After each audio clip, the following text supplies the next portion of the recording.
Cinder, a remix of Dark Souls 3 by Rotaka. Folks, you know what that song means. Yeah, it's time for me to Hooray. send out the thing that we're live. Can you hear me? I can hear you. No, Yeah. I can can't hear hear you fine. myself. That's weird. Okay. Can't Anyway, hear. Weird. I'm posting it on my Discord finally. It's that show that we do that we didn't do for a month. Hey, it's instant credits. As always, very well begun. We are professionals at this. And we're here live. And we are here live. That's the big change. Yay!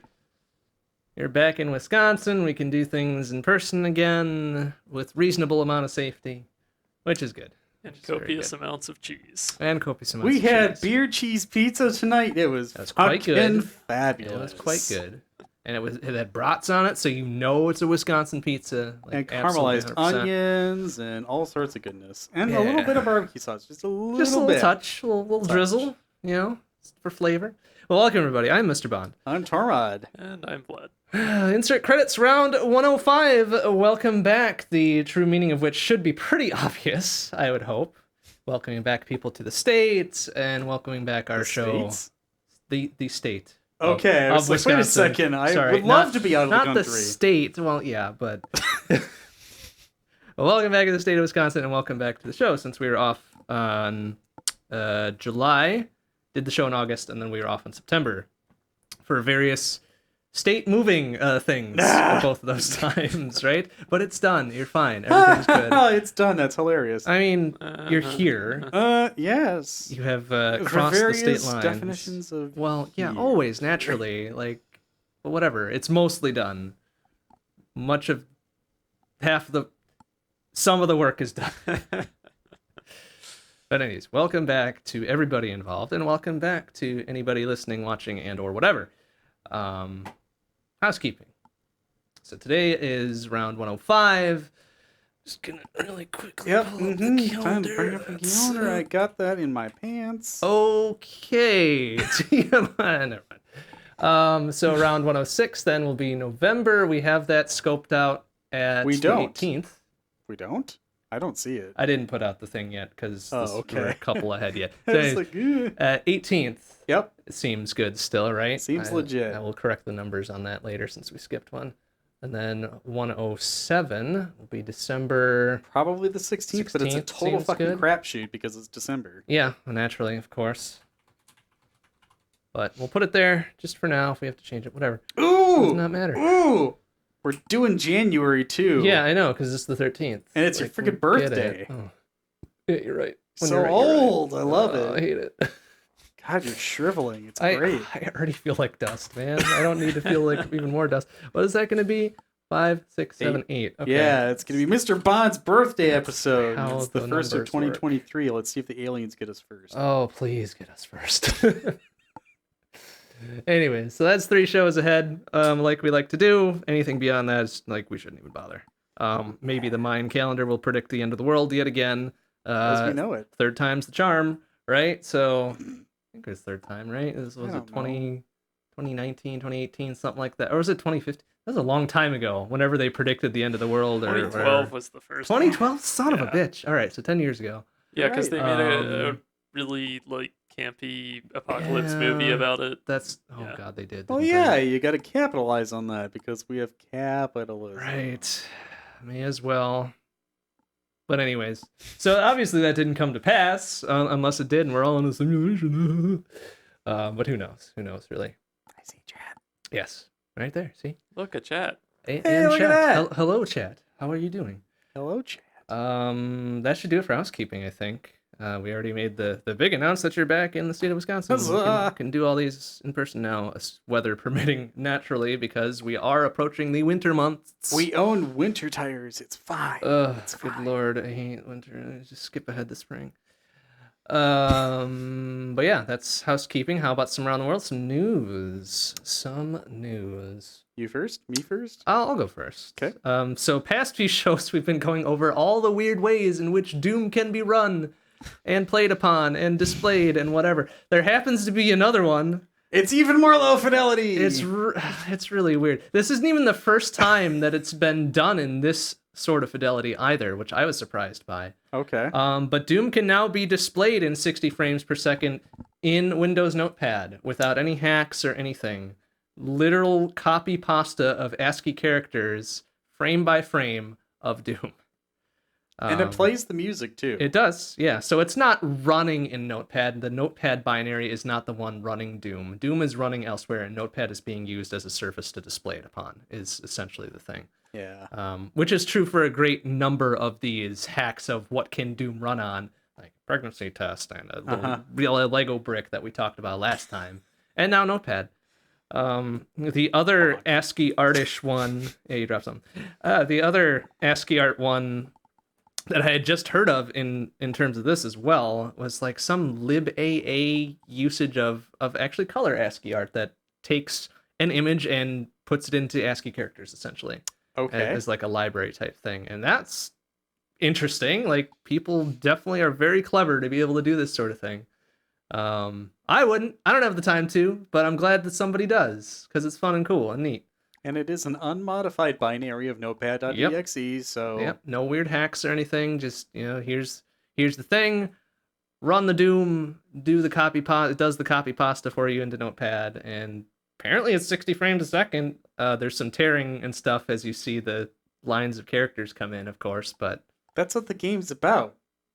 yeah. You True. rip and tear Rip and until it tear. is done. Copy and paste until it is There done. you go. Yeah, it's like me writing like, code. People there already you go. made that joke several times over. I'm like, haha, I get it. It's Stack Overflow. It is pretty funny, though. So congratulations, Notepad. You can run the big boy programs now. Display the big boy programs now. Good work. Good work. Good work. Infinitely more complex than in a 16-bit binary from 1993 distributed on a Right. shareware disk. Yeah. But it Hey, can play Doom. it made it. It can be the means by which Doom is played. There we are. See, when I first heard about that whole thing, like my first thought is like someone managed to write Doom into a batch file, and Oh, you know, good lord. No. Menu-driven Doom on a calculator. This isn't Excel Doom. This is Notepad Doom. You point your gun forward. right? You shoot the meatball. What are those called again? Caco Demons. Thank you. The big red floating ones. Yeah, Yep. meatballs. There's Close big brown floaty ones that look even more like meatballs. I don't Doom like 2. big brown floaters, but Well, to each their own, I guess. Aside from Doom being displayed and or run upon weird things, the Steam Deck is out. Hooray! And now you can get it Yeah. without even having to reserve one. like I did, and still haven't opened my box. You really should. It's pretty neat. It's very well put together. Even the box is really cool. Do you have one? Yes. What? saw- I the was holding box it in my for it hand when I upstairs. went to answer the door to let you in. Fuck, I didn't notice. I was too busy, totally mesmerized by the pizza bag I was holding. We have a Hauling the legitimate pizza bag, by the way. It is very lit. It's like an actual pizza delivery oven thing. You gotta get this Off shit. topic. Like, if you want hot pizza, man, if you're gonna go out and get it yourself, you need one. Yeah, but Rubbermaid. it's such a very specific thing that I would not use very often, that I would never get it myself. It's but really good for hot food from the grocery store. true. It keeps it very well. Yeah, That's like true, I know. like pre-COVID, I never would have thought of it, but Right? like Yeah. getting takeout everywhere, it's I great for insisted that. upon it Big because when we were utility. living in Tennessee, like we were 25 minutes from everything. Yeah, that also helps. That's fair. So like it made a difference. And now driving the 10 minutes from the pizza place to your place, it was still just as good as it was. It was when quite left. warm. Yeah, that was good. Anyway. Steam Deck. You can get one, any of the 3 variations, without doing a reservation thing. It's the subject to the standard, X number of days, business days for shipping and whatnot. And they've also released the official dock for it too. The Steam Deck dock. Steam Deck dock. $90 or so. 2 USB 3.1A ports, a display port, an HDMI port, wired Ethernet, and I think there's one other thing. But it sits in the dock. It plugs into the USB-C port up at the top, and there you go. It's docked. A bit more well-rounded than a Switch dock. I Just would a say bit, so. you Yeah, know? yeah, for sure. Fair enough. So I can go out to DisplayPort, like the full-size fatty DisplayPort? Oh, I that's think nice. so. Okay. Yeah. And I love HDMI those cables. 2.1, One. whatever it's up to nowadays. It probably doesn't need to go above 4K. Probably Does it go doesn't. above 4K? DisplayPort, I think, does 4K P120. Yeah, Or and it will 4K do 120, whatever. 8K60 with DisplayPort 1.4. I don't know that it's got the beef of the hardware to put that out. Right, but yeah, I was just thinking, in like, why theory, would it they bother probably with HDMI could. 2.1? But anyway. Oh, yeah. well, most things have HDMI and a display port, some variant of the two, right? It's just common ports. But anyways, it exists. Steam Deck itself is pretty neat. I've enjoyed it quite a bit. It doesn't necessarily make me play games that I otherwise wouldn't, but it's just kind of handy. Like, watching a show and your attention is split, play some game. Waiting for something to finish, play some games. Yeah, type thing. It's Perfect way to play Slay very This good. Fire. There you go. That's true. I haven't played that Just one gonna yet. fuck around on that while I'm watching Mandalorian. or There you go. something. I don't Perfect. know. Yeah. And there's your media consumption in two Double different angles, consumption. right? Exactly. It's like me with all the pizza, anyway. Beer cheese. We had very good pizza. It was So quite good. tasty. So good. But yeah, and it's based on Arch, which is neat and cool. So naturally, what do? I drop back into the desktop and hey, this looks very familiar. This is Arch with KDE on top. Hooray! I know what to it's do. Arch because he's talking about it. Exactly, right? Well, it's not strictly Arch. It's Steam's fork of Arch called Hollow, Hollo, Hollow OS. Neat enough. It's enough Arch that you can put Pac-Man on there and start installing packages. That's what they call the package manager. It's neat. It's fun. It's cute. Anyways, I was run it. giggle at it. That's all. Yeah, but it's neat. Waka, waka. There's some things you have to do to kind of unlock the thing as it ships with the read-only system partition or whatever. It's just like, all right, well, I wish that was more obvious on how to do it, but quick Google search away and You you're good. just gotta break off the read-only tab on the diskette and put it back in. Yeah, You're right. fine. Fish the plastic bit out of the SNES cartridge slot. Yeah, you're good. Uh-huh. Definitely done that at least 5 times. Oh yeah, that's Thank fun. you, CHP. Fun stuff. But anyway, Steam Deck is out. You can get it whenever. It's real good. Use yours. Come on, man. Do it. Weird legal stuff, because that always happens to pop up. The original Mortal Kombat in the arcade, the actors who did the motion capture for the characters, essentially, so we all remember that kind of uncanny valley era of rotoscoped motion capture in video games. The actors are suing Midway for authorship rights of Mortal Kombat. Huh? I know, right? It's kind of like, okay. The crux of their argument is that it was their performance that kind of defined the characters within the Mortal Kombat series, which, I can sort of see. But then again, it's like they were hired to do these moves and poses and shit. Like, how is that different from anything else? So, And justly paid. right? And paid at the and time. Their contracts were fulfilled. Huh. So they're seeking some sort of authorship rights as well as additional royalties for having their likenesses do this.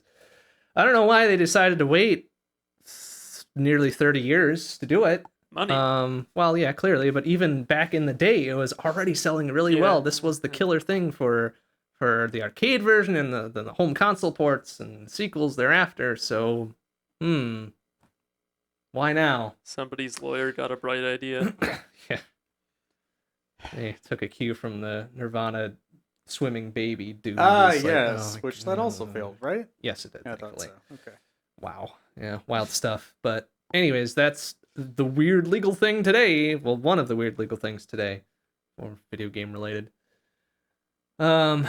Sort of legal, I guess. Valve will soon further clarify their rules on which games they do and do not allow on Steam. And the latest kerfuffle that brought this up was a dust-up surrounding... Let's see, what's the name of this game? I always forget what the order is. Chaos Head Noah, a visual novel by Spike Chunsoft, who are popular for Steins Gate.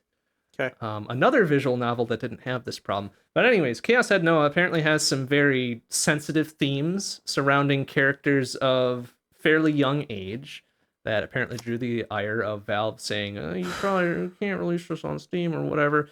And their Valve's, as in they as in Valve, their take on this has historically in the past few years been, well, we reserve the right to not include anything in our store that's illegal or straight up trolling or whatever. Now, of course, that's an extremely vague stance to take. They can never really point to, solid list of rules, 1, 2, 3, whatever, that you're violating this. You can't have it have your game listed or whatever. So there's been some pushback on this, of course, and Valve came back and said, okay, this is allowed on Steam now. So Chaos Head Noah, right? Yeah, Chaos Head Noah is now allowed on Steam, and Valve has now said that, okay, we'll clarify the rules more about this sort of thing. And it's just like, oh, okay, that's good, I guess. I mean, it's Valve's storefront; they can do whatever they want with it. But people are rightfully upset that the enforcement of the rules is very haphazard. I don't know. It's like I'm not into those sorts of games. But they're fighting the good fight. It seems like, hey, it's rules need to be clear so we know what we can do with this, right? Whatever. I feel like, I mean, Steam's been around so long as a service and a store. Like, a lot of the kind of structure of it is from a different era, and so you kind of don't recognize issues like that until you run into them. So, brief interjection with related news. How old is Orange Box now? Because it just had an anniversary. 20 years? Probably. Yeah, that seems right. 20 years sounds about right. If it's like a big milestone anniversary, I would guess that's what it is. And Steam was already fairly well established by then. Yeah, it was meant to put out Source Engine games. Like that's the genesis of it. That's how it kind of rose to 15? popularity. Oh, it's not? Okay. 15? Still, Damn. 15. It's close. It was published on October 10th of 2007. Many years for Steam to have come up with a list. Right? But yeah, and even their whole reserve the right for stuff that's straight up illegal or straight up trolling or whatever, that's a fairly recent policy, like past few years type thing. Before that, it was just like whatever they wanted to do, essentially. But yeah, good that they're gonna clarify shit, I guess. I got no horse in that particular race, but okay, so Overwatch 2 released in early access recently. That didn't go very well.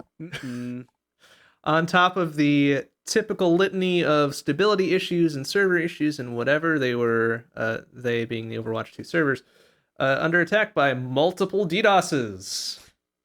Of course. As Kenny mentions, the early lack of access. Yeah, early lack of access is very on the nose. But this also kind of follows very closely. I don't know which happened first, but Blizzard's announcement of requiring real phone numbers for either certain content or access to other certain content of Overwatch 2, which rightfully drew the ire of several people. Yes, this. Yeah. Yeah, you got phones, right? Yeah, I mean, there was that. That was earlier. But then there was further announcements and clarity of what they were actually going to lock down. And part of it was gatekeeping content for some of the legacy Overwatch, the OG Overwatch 1 content was going to be kept behind a phone number. And then some other progression in Overwatch 2 was going to be gated by that. People rightfully said, hey, what the fuck? They backpedaled a little bit, but apparently, similar to this, Modern Warfare 2 has not gotten the message, and they're going to require phone numbers to play Modern Warfare 2, essentially. So, this is interesting choices. I have to side with the people not liking it, even though I don't play either of these two games. I have to be like, that's a bad choice. Don't do that. Why would you require someone to own a phone It's for a thing that doesn't require a phone? Exactly, and most of it's around to curb abusive behavior and harassment and whatever. It's just like, how is a phone number gonna stop that? Just go spin up a new one on Google Voice. Yeah, exactly. Like nobody's thinking this through, and I just don't understand how this makes it past the dumb boardroom stage of, hey, this sounds like a good idea. And it's like, no. Phone numbers as identity verification just seems like so outdated in and of itself. Right? We've tread this territory several times in the past. Like, how does this keep coming up? Do not use SMSs, MFA. Also that. Do not do that. But the whole verifying of identity through phones and all this shit, dudes, no, please. Like, the privacy issues aside, the only people that hurts is the people that don't have phones for one reason or another, or share phones, or the younger demographic, which COD targets, and Overwatch targets. Like, what are you doing? Like, not everybody can afford these high-end ass phones. Not everybody can afford a phone plan on their own to do this. They're already paying 60, $70 for your fucking game. Why? It's just hostile. It's user hostile, and I guess we shouldn't be surprised, Blizzard, etc. But it is still dumb. So don't do that. That's bad. They rightfully deserve to take a hit for that. Yes. Ay. Anyways, that's what I got. Tried to balance the good and the neat and the fun with the Doom on Notepad, with the really stupid and weird with the phone number requirement bullshit that we're still living through. In this, the year of our Lord, 2022. I know, right? It's whatever. Speaking of things that happened this year, because we've not had a show for 2 months, NVIDIA's new 4000 series GPUs are larger than an Xbox Series S. The 4090 is being hailed as the first true 8K gaming GPU because it can actually hold its own above 60 FPS most of the time. The 4090 Ti and the RTX Titan Ada allegedly were canceled because they were melting PSUs and tripping breakers. Shocking. But maybe Nice not because of the electricity broken circuit. Yeah, we're doing it. Top form. I Top form. get you. So, yeah. $1,600 will still get you a 4090. I guess they're actually kind of available. Like, people can buy them Yeah, that's true. at MSRP. For now. So, go do that if you want a console inside of your PC case, I guess. I was rather pleased with the way that we fucked around and found out with mounting a 2080 Ti in our little HTPC and had the... It was water cooled, and we stuck the radiator on the outside and bolted it to the case. Okay, there you go. It still is. It's still set up that way. Yeah, it's great. You're It talking works. in past tense as though it doesn't Well, still work. okay. We have plugged it back in, and it still does the thing it did before. But this, we can actually separate without breaking it. So True. we've got that on the 4090. But it looks really good. It's technologically leaps and bounds above the 3000 series GPUs, but like, it does not need its own circuit in my house. Just woof. I'm astonished by just the physical size of the damn thing. Yeah, it's a unit. It's like 2.8 slots or whatever. Which It's a 3 slot slots. card. Yeah. Yeah. And it seems And then you've got the AIOs, like, or AIBs, what the fuck are they called? AIBs. Yeah. Yeah, I mean, it's like 4, 5 slots. I haven't seen a 5 slot. I've seen the 4 I've slots. heard and I was rumors of the 5 slot like, oh my cards. god, why? This is like harkening back to like the Oh. mid to late 2000s with like the Arctic freezer add-on Uh-huh. heat sinks that That's so took up like gross. 4 slots. We're Yeah. back to full-size desktop cases. Woohoo! Yeah, right. Yes.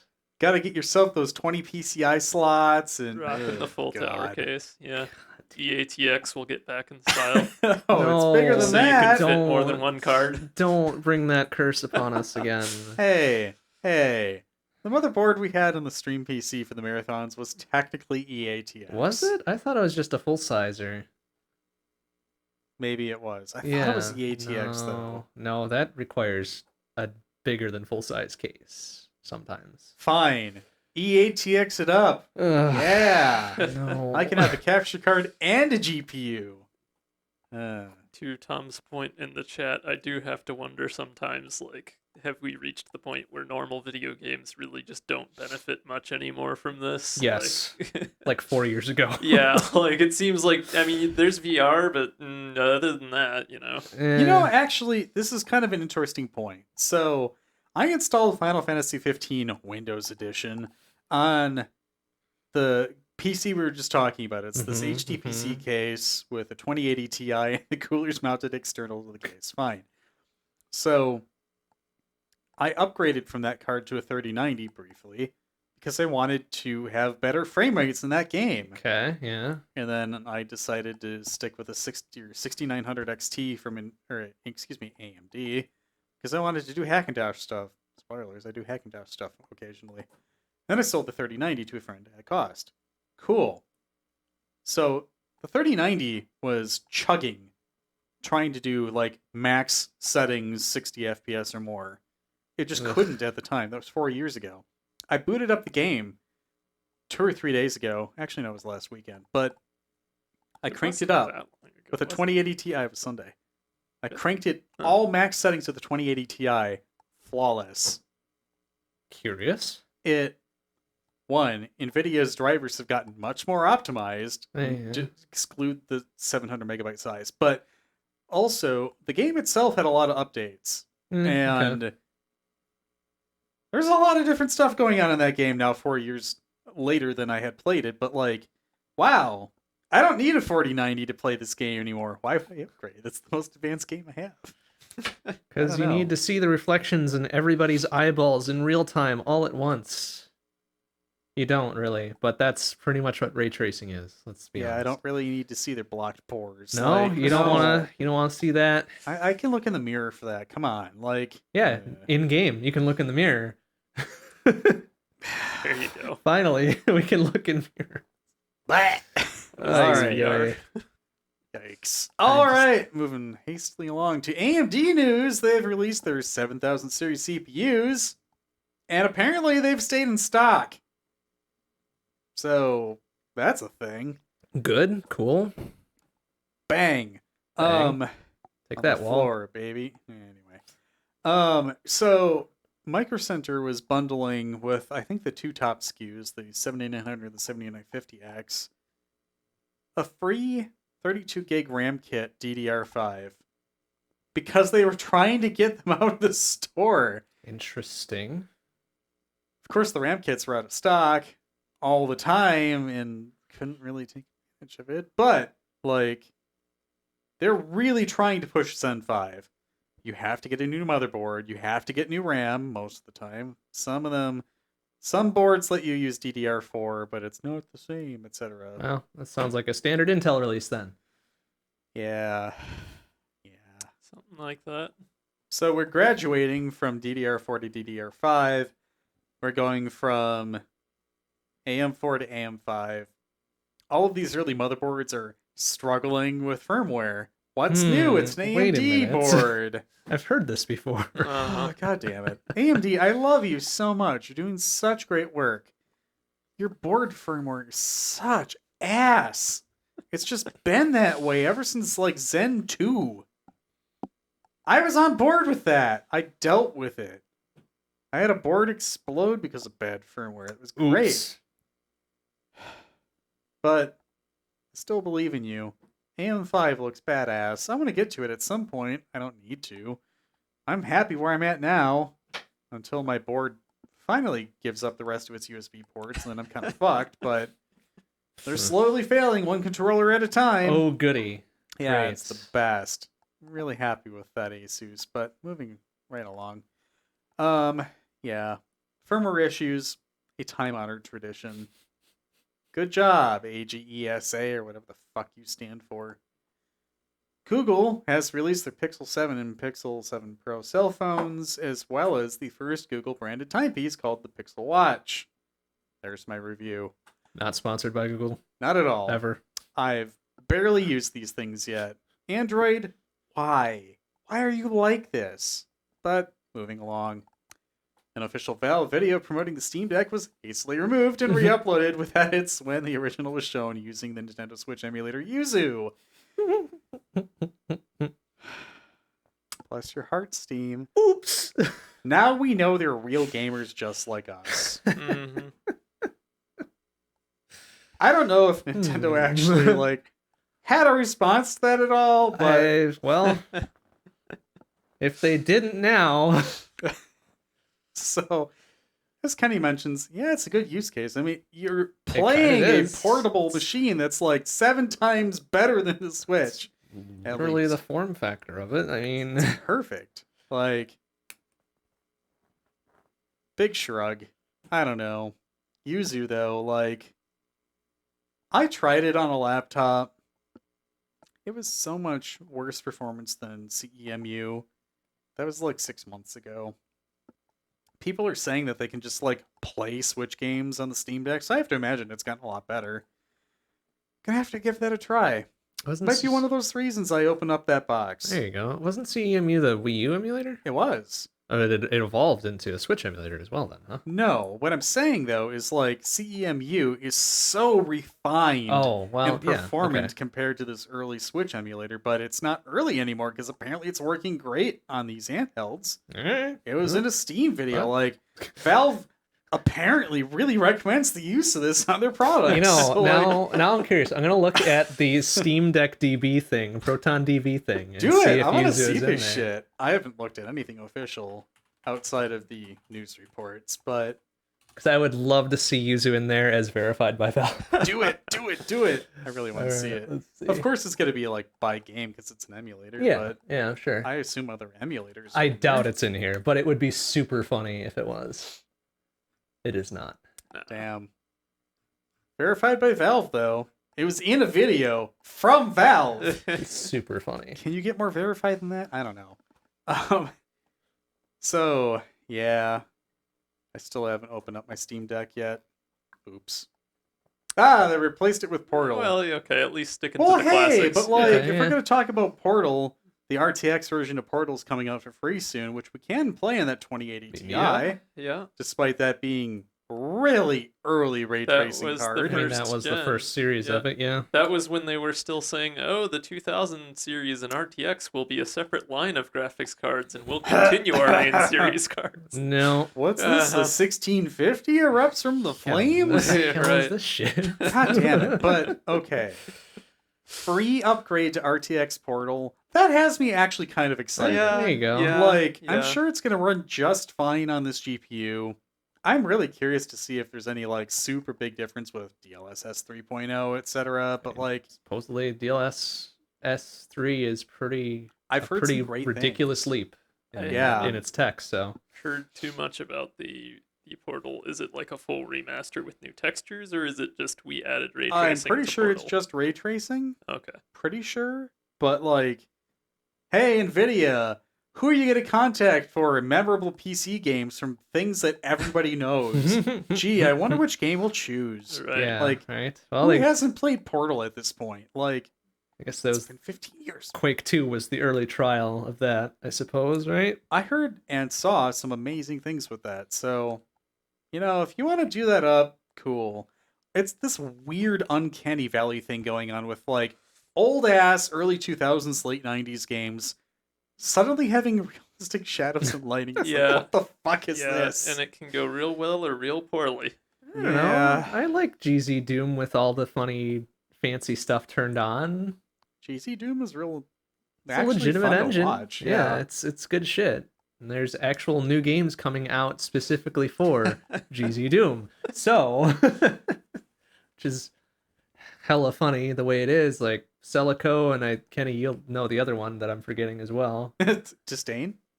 Disdain Beat might be you one. to it even Yep, before there you you go. said it. I love Perfect. it. Yeah, That's totally real amazing. time. But yeah, I'm looking forward to those actually. Cause yeah, hell yeah. Like I liked games of those era. I love when new engines come out that make them look a little prettier and they're still the same game. That's good. I like Well, that. Kenny has shared that Disdain got a demo yesterday. There we go. Perfect. I love it. This reminds me, I still need to get around to playing Black Mesa. Oh, it's good. It's really good, actually. You also have to play Alex. Well, yes, but Oh, I haven't played that one yet. Do you have anything other than the original Oculus dev kit? No, I sold that a while ago. Oh, I come Many over years and ago. play it on our Vive whenever we actually get Do that it. set up.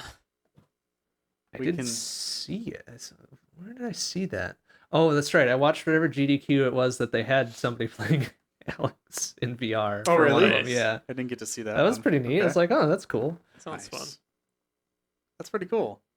I don't know. The one thing I ever played in VR was with the dev kit headset that you had, Mm-hmm. and it made me nauseous as fuck. I mean, yeah, So- it was a neat novelty at the time, and there was a few things that were cool, like in the moment with it. But You know, that's why I sold it. It's just like, I'm not using this really. We'll see about getting the, what the hell do we have? 5. The HTC Vive Cosmos Yeah. Pro? How many words are there? I I don't don't know. know. I thought there was only the two.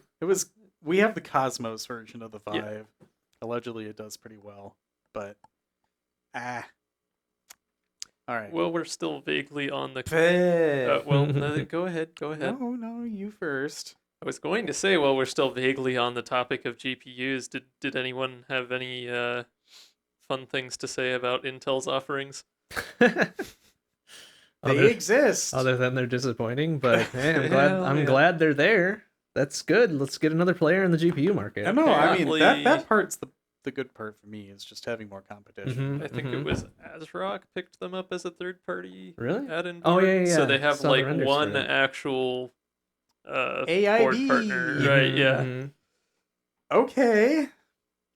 It did make me wonder if EVGA decided to get back in the GPU game with someone Yeah. else, if maybe that would be a direction for them, but who knows? That's be kind I of mean, unfortunate. Intel and EVGA have always been kind of like the gamers pairing, Right. I like Intel suppose. processor with EVGA graphics or NVIDIA, I guess. But usually it's Right, yeah. EVGA. It's like the best cost per. Yeah. EVGA was always my go-to for NVIDIA cards, though. They were really solid things. Yeah. Now I'm disappointed. Strong agree. Now I'm a little sad, but oh well. A good company. They did some pretty cool stuff. Yup. Ah, well, proceed. Next news item. The EU has mandated USB charging on all phones, tablets, and cameras by end of year 2024. And for laptops by Hooray. spring of 2026. Yes! About time. Yes! Good Yes! lord. Alright, I'll do it. Yeah, I'm thrilled by that. Get fucked, Apple. That's all I really got to say about that. Mm-hmm. Stadia. Oh, no. I mean, like, yeah, I have two minds about that one, but mostly oh no. Google's Stadia service has been shuttered. Officially this time. Actually, for real. And Ubisoft, of all companies, is allowing users to transfer their purchases to PC? Wild. What a weird good play by Ubisoft. I'm already suspicious. There's got to be something like Eldritch level evil going on with this actually, somewhere. no. Now this makes a little bit of sense because there was a Oh, related no. thing about them phasing out Uplay into a different management app.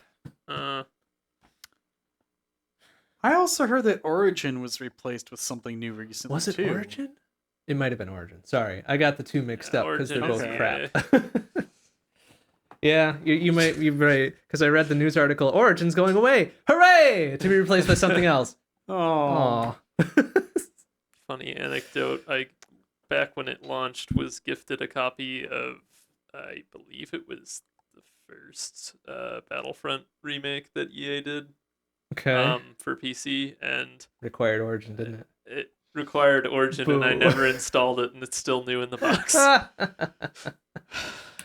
Do the Frogurt thing. What?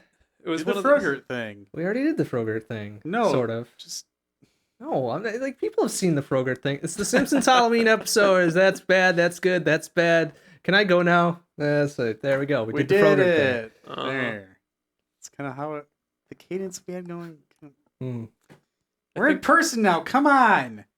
Dude, we've already gone off the rails like a half dozen times. We're still talking about news. It's fine. It's fine. Speaking of news things, E3 is allegedly returning in June of 2023.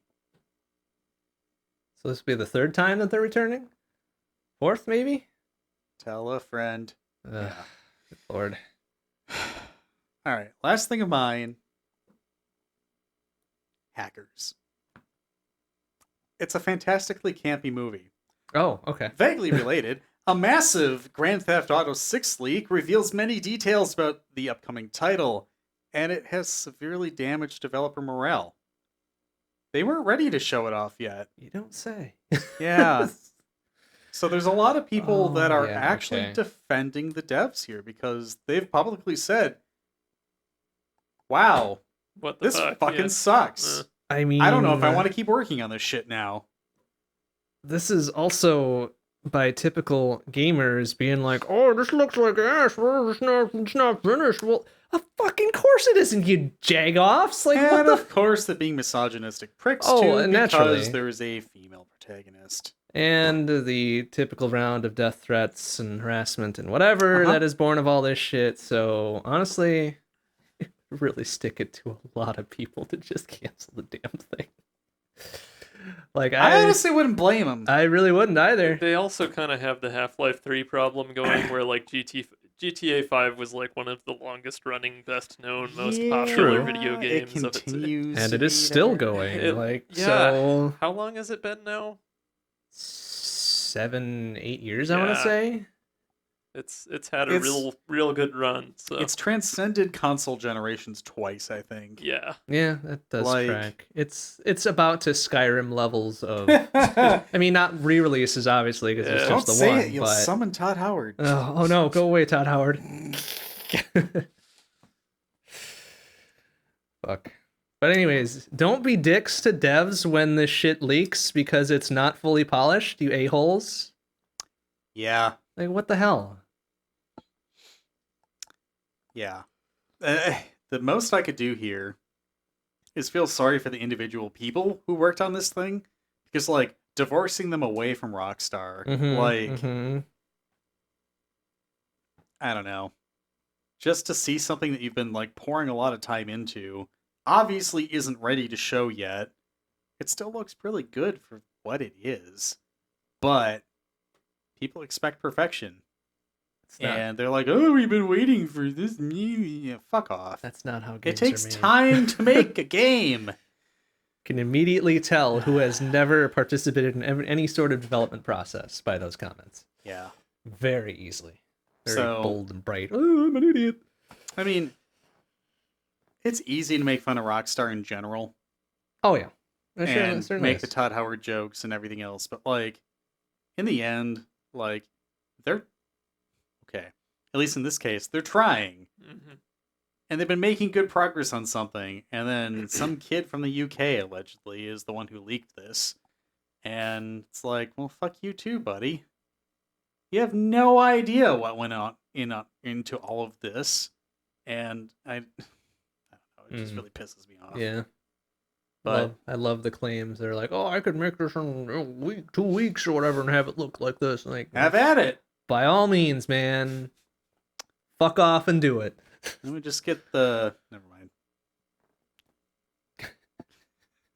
Very good. Gonna end that one right there. That's enough of that. So, All right, I think it's time for some Toonskis then, huh? yeah. I'm angry. Yeah. All right. Hallow Nest Below the Wastes by Justin Thornburg, Chromatic Apparatus, and Dewey Newt from Hollow Knight. Going into Ancient Waves by the ubiquitous Rebecca E. Tripp from Final Fantasy V, and ending with The Bat by Astral Tales from Batman Return of the Joker.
No, me, just a very awkward. Of course, the casters on my chair find the one cord that's nearby. Wait a second, I thought you ended up getting those rollerblade wheels. I got those on my other chair upstairs. Gotcha. So anyways, Toonski's number one. On to what we've been playing since last time. Since it's been 2 months, I expect we have at least a few entries apiece, which we do, because I looked.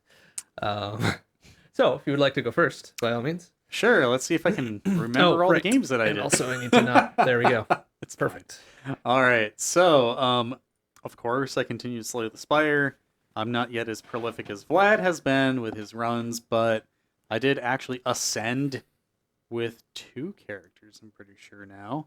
As in, I've like actually beaten the heart with the Ironclad and the Watcher. Is that what her name is? Yes. Or the silent. The Which one are Silent? you Yeah, talking about? okay. Yeah, sorry, the green one. That's the silent. Yeah, that's probably my favorite character to play though. Like, there's Poison. so many Shivs. build options with that character. It's so good. I don't know, that just it's like infinitely replayable. I can just casually fuck around with that for 3 hours to run and call it good. Roguelikes though, like that's the first one to really hook me. And it's a card-based game, right? Yep. Isn't it? Okay, yeah. Yeah, have you played it? I have not. That's really shocking. It's okay. a good time. I probably have it. In fact, I can look And to it's see if I probably have it. been part of like 10 bundles. Oh, I'm gonna disappoint you right now. The game is in Java. Oh, maybe that's why I haven't played it. It's frustrating at first, but it's a pretty good time. I don't have it on Steam. I'm guessing it's elsewhere as well, but I think so. Yeah, it's worth the purchase. I would.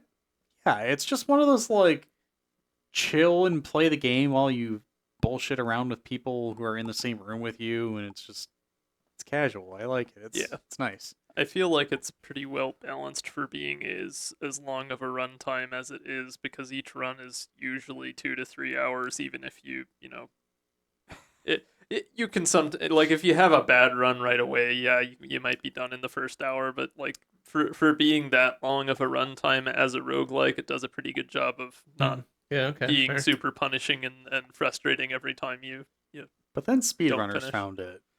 yeah, So, like, speedrunning is a thing. Yep. yeah. They ruin everything. No, they don't. But they do change the meta quite a bit. And it's archipelago enabled. So hey, if you want to join us with the next one on that, you There you can. go. Right, yeah, you and Tom have both been telling me about that. I'll have to give that a try at some point.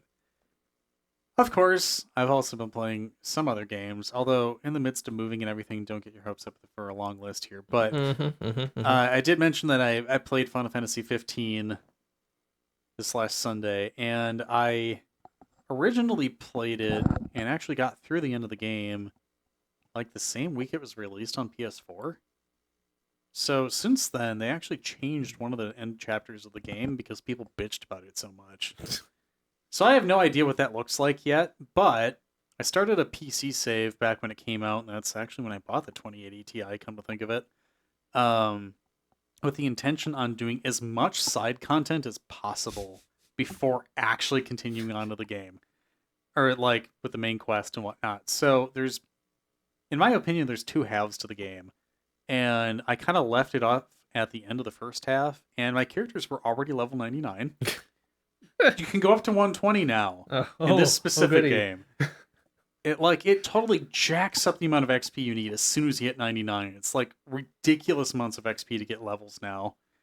Unlike FF1, as we were talking about before. But, Well, difference isn't that, of course. well, a little bit. But I left off because there was one hunt that I could do before going across the sea to the second half of the game, and I just couldn't do it.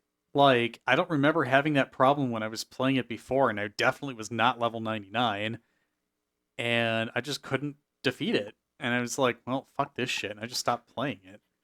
And I came back, and, I'm fucking around with the projector and the living room PC that we've got with that sternly mounted 2080 Ti cooler, etc. And I'm like, wow, this performs really good in 4K with all the settings jacked up. Huh. I should, try to do this thing again. And then I thought things through like an intelligent person. First try. Yeah. But it Naturally. was after I fucked around by just like I don't know. I was like going around the world and I was like, wow, this is really pretty. Wow, these are really weird new features. There's an FF14 tie-in and these random quests that you can do, and so I did a couple of those. And then I was like, okay, fine. I need to stop being scared of the demon wall. So you remember the demon wall, right? I don't remember the demon wall. I never So- played 15. Well, no, it was an enemy from earlier Final Fantasy games too. So basically, like, you had a set amount of turns before it would crush you to death. Oh, okay, yeah. Except it's in 3D and actually moving at you in this one. So it's Okay. like, "Ugh." Can't you just hop in your car and drive around it? That's 15, right? The one with Yeah. the car. Okay. Yeah, All you right. can't quite get it inside of the dungeons. But Boo! yeah, Demon Wall was a jerk in FF4. It Kenny really knows where was. it's at. Yeah, that was the sealed cave, I think, right on the way Uh-huh, out. uh-huh. So FF15's Demon Wall is in the inside of a dungeon. It's very close to the end. So as soon as you actually accept the hunt, like it's in a hallway you'd normally just run down and eventually be at the end boss. No, this actually has the demon wall and stuff.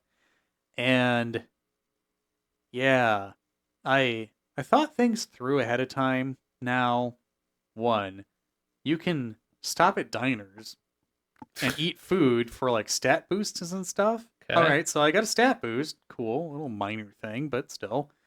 And I was like, wow, I have all of these items that I've had in my inventory that I haven't been using. It's like it boosts attack and recovery and MP. And I'm like, oh, why don't I just Well- jack myself up with steroids? And then I went in there and I killed it first time. But This my is Tormod elixirs. Playing RPGs, he has 99 stacks of every item that Yeah, he never touches. So I have completed that hunt now. Hooray! You can move on to the actual critical path. Yeah, actually. I might actually pick the game up again at some point. Like, I briefly contemplated starting over. And honestly, like, the beginning of FF15 and all of its early hunts are actually really interesting. They have a lot of varied, interesting, let's just keep saying the word, varied areas that, like, mine shafts and stuff, and just, like, I don't know, it's a very interesting world. Interesting. I can't stop saying that word tonight. Wow. There's just, I don't know. How interesting. I love it. It's got this weird, like, sort of American Westish feel to it, sort of, with its landscape and the twang that people talk sometimes Okay, yeah. and stuff like that. But it's yeah, just. I think that is the only y'all I've heard out of an FF game. So Yeah. I love it. It's got this charm to it.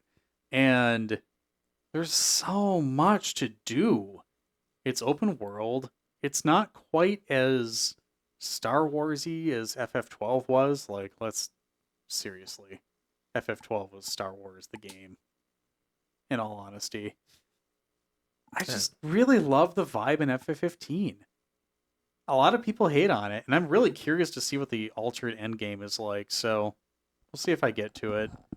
It's coming up at some point. But in sharp contrast, Mario Kart 8 Deluxe.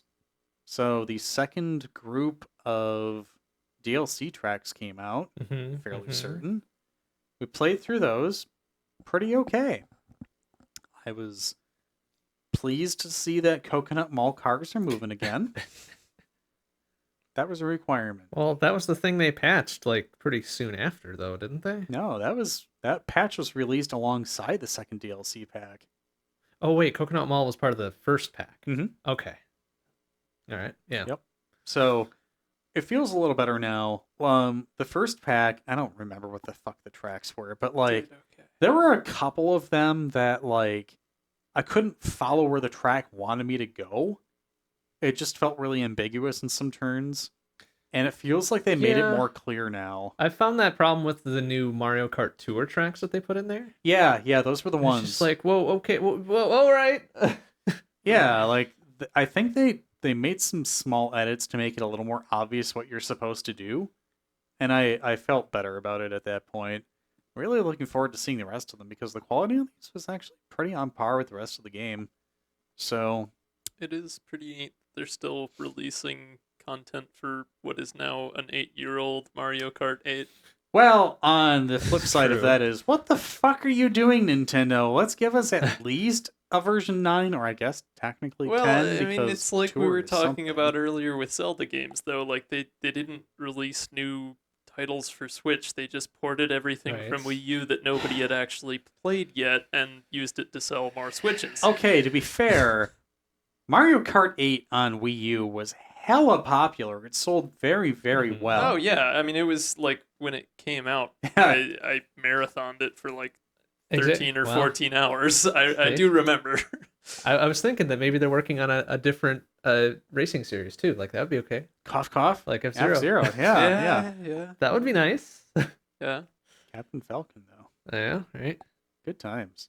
But no, I'm really looking forward to getting more Mario Kart experience now that one, we have the big screen again. That's been working out really well for a dramatically less expensive projector. Things drop in price over time. Mm-hmm. And two, there's more people in the household, so it's more fun. Yeah, party games do work But better also when three. you have people to play with. Yes. So when you go and choose 48 races, it's not the same 48 damn tracks every time now. You have options. It's so good. Well, you could have cut it down to like 24 and still Nah. have the same effects. Nah. No, I'm looking Pish forward to posh. like the ultimate like 96 race hodgepodge at some point. Be It'll take like, 6 hours. yes, we got to do it. We have to beat the red team by at least double. Well, we could do that already on 48 or 32 even, didn't we? Did we do that Several times. in Mario Kart Wii? 32. There's only What a- 32 tracks back then. Yeah. What a game to drink and drive to. Don't drink and drive. Unless you're sitting Unless still it's and Mario playing Mario Kart. Kart. Right. Disclaimers for things we did in college. Then please do Yeah. and have fun. It's a good time. But also, when I was testing things out, I did reinstall Final Fantasy I's Pixel Remaster. And of course, Steam Cloud Save restored my save, and I was like, sure, whatever. I'll boot this up. I don't know what the fuck I'm doing. I'm in the end game, and I'm like, I don't remember where anything is. Like, all the chests are open, and like, it's all weird, spooky, quiet. And I'm just slaughtering dragons one after another, and I'm like, this is fine. I'll give you a hint. It's a time loop. Yeah. Oh, I know that much.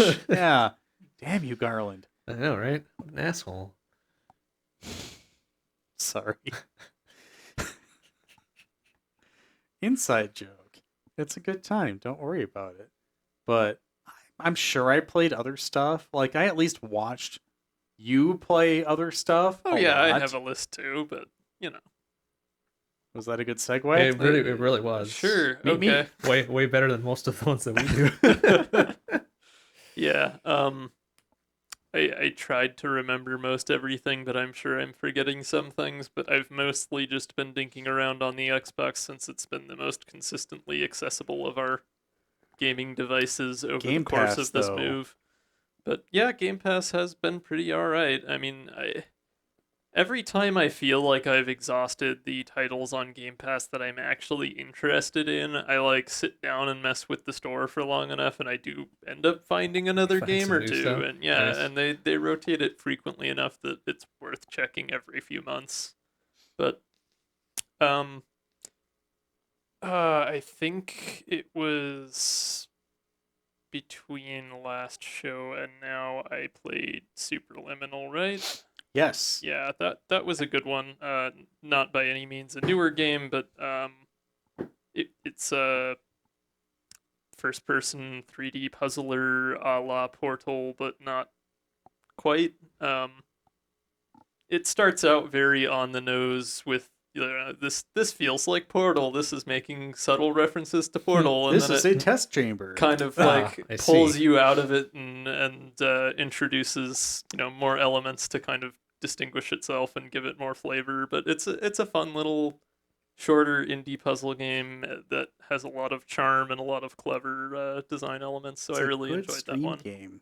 Yeah, yeah. Superliminal, you say. Yes, yeah. I'm starting to work my way through a run with the dev commentary turned on now that I've finished the main game. But it's also full of like secret rooms and all sorts of like little hidden Easter eggs and stuff. So there's Fun plenty objectives. more to find on reruns of the game. I poked around Cluster Truck a little bit. Fun physics game. Just Cluster Truck is fun. good to pick up every now and then. I have been starting to get my way into Ori and the Blind Forest finally, which is one I'd been meaning to pick up for a while. It's very... If Microsoft Studios did Hollow Knight, this is what you would get. It's It has Celeste vibes to me. yeah, a little bit. It's Fair, yeah. technical platformer, but good art, music, depth, adventure, etc. The colors, they're so good. Yeah, it looks fantastic on the projector. That's it's definitely been nice. Look at it. As aforementioned, been playing plenty of Slay the Spire, which, not a whole lot to say there other than it's a fun roguelike to grind through, but and Tetris Effect, another one that I like to pick up every so often, looks fantastic in 4K, highly recommend. And the other one that I started and finished recently was a little indie game called Far, Lone Sails, which was not on Game Pass, but the second game which more recently released was, which is how I found it. It was a German studio, I think 2018 or 19 released it. Just a very atmospheric storytelling, side-scrolling adventure game with some light puzzling and stuff. Really enjoyed that one, but yeah, Game Pass is good. Plenty of interesting things to keep busy with. And they Get my mind cycle off things of in and moving, out so. pretty frequently. Yeah. Like every month or so they put in. Yeah, and put there's in, some take stuff out. that stays in there for quite a while, but unfortunately Enter the Gungeon left midway through us being interested in it. I bought it again on I still Steam grab though. it, yeah. Yeah, it's fine. I mean, that's kind of like the idea with it is it gives you long enough to try games to see if you're interested in them, and usually either it's an indie game and it's short enough to beat in the time that it's on Game Pass, or it's, something replayable like a roguelike, and, if you decide you like it, you buy it afterward. Right, No big yeah, deal. Yeah. Oh, you played Super Lucky's Tale too. Not New Super Lucky's Tale. We were trying to compare yeah, the differences I picked up between the the two. original just to try it out. So New Super Lucky's Tale What? was kind of like a remake of Super Lucky's Tale. Wasn't there just a Lucky's Tale before that, right? I don't know. I feel like there should be. I feel Maybe. like that's the law. That if But you're they were gonna do a both on super- Xbox, and you could definitely tell New there's a Super Lucky's ton Tale. more polish on New Super Lucky's Tale. Well, yeah, I mean, it was basically one of those things where they released this game, it got enough of a following, and they had the funding. Then they went back and did the game justice with a bigger budget. But Okay, there was Pretty a standard Lucky's Tale. Was there really? Yeah. Oh, I want to see this. There's a Super Lucky's Tale, and now there's a new Super Lucky's. What the hell? Are they different? What? They're slightly different, but I think it's Oh, yeah, they mostly are. the Wikipedia same. must know. Fudging fudge. It's on Game Pass.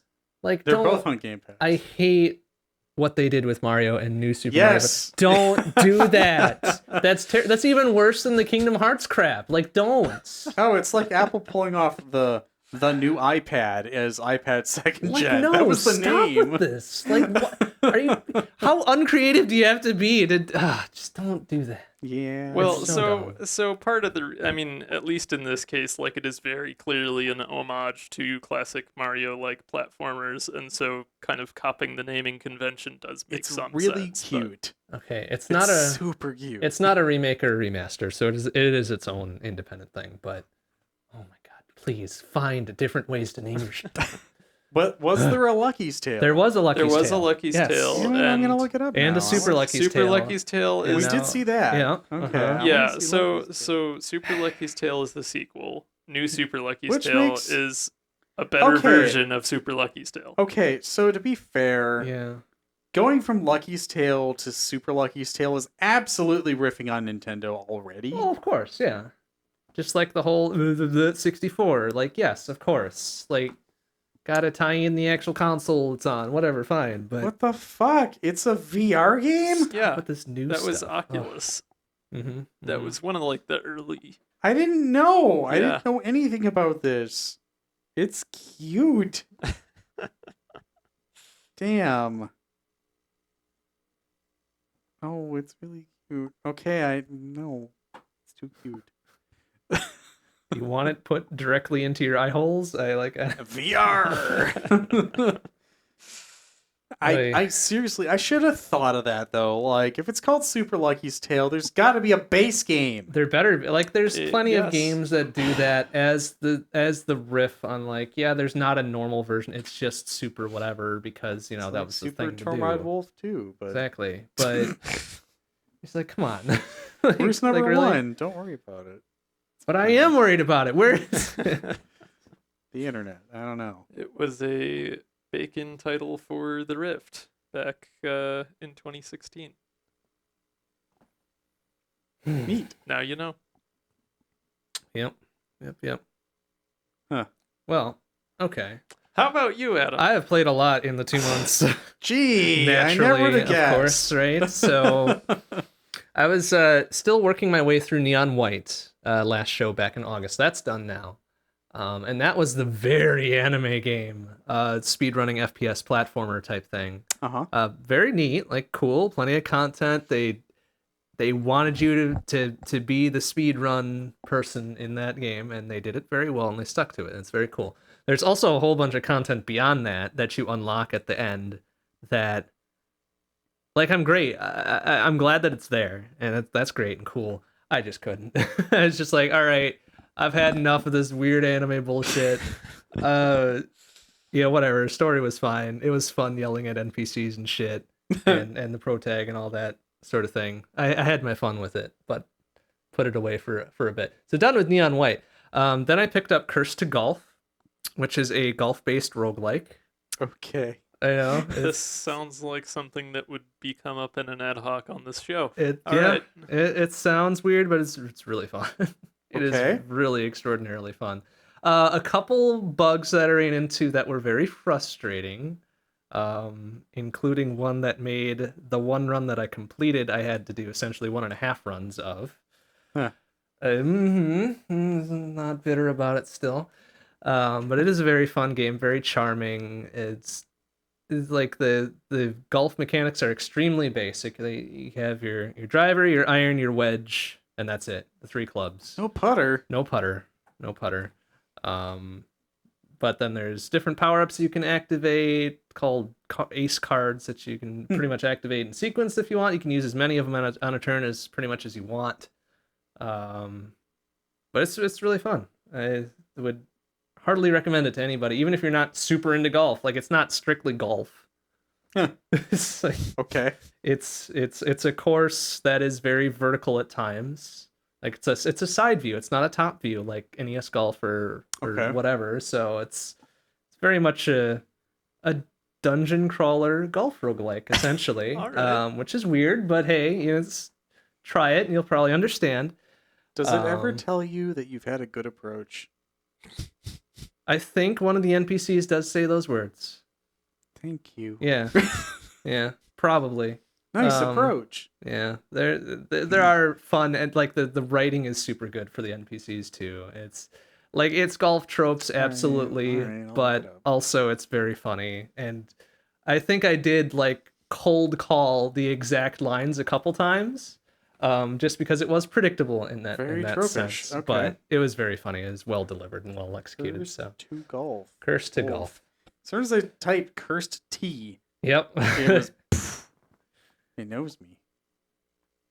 It's quite good. So that was a relatively short one. I think it was only like a week and a half or 20 whatever. bucks. But yeah, worth the $20. Go buy it. It's very good. Very good. After that, I picked up Secanoid, which is a very small arcade shooter and very unapologetic about how difficult it is. Like, it will smack you Alright. down and not apologize. It's just like, fuck you, buddy. You play this again, or you stop playing, or whatever. That's your favorite genre. I know, right? It's terrible. It's a terrible pairing for me. It's like, no, fuck you. I'm gonna beat you. And I did eventually. Excellent. but it was very difficult. It also has another pack-in, very Robotron-like game alongside it, Okay. which is fun and cool. Like I dig both of those types of things. Twin stick, just absolutely difficult at times and kind of bullshit at times also, but it's expected. Twin You stick. go with it. I know, right? It's such an underserved genre.